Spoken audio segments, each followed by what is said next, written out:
বগুড়ার গাবতলী উপজেলার চকসদর উত্তরপাড়া জামে মসজিদের উন্নয়ন কল্পে তাফসিরুল কোরআন মাহফিল অনুষ্ঠিত হয়েছে। উক্ত তাফসিরুল কোরআন মাহফিলে ইসলামের ধর্মীয় আলোচনা শুনতে আসে আশেপাশের এলাকার মানুষ। বিস্তারিত থাকছে বগুড়া থেকে জাহিদ হাসানের পাঠানো ভিডিও চিত্রে।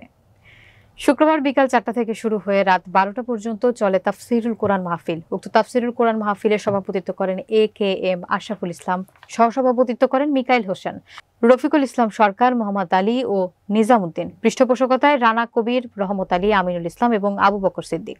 এছাড়াও আরো অনেকেই উক্ত তাফসিরুল কোরআন মাহফিলে প্রধান অতিথি হিসেবে উপস্থিত ছিলেন হেলালুজ্জামান তালুকদার, সাবেক সংসদ সদস্য, বগুড়া 7 ও সিনিয়র সহসভাপতি, কেন্দ্রীয় কৃষক দল।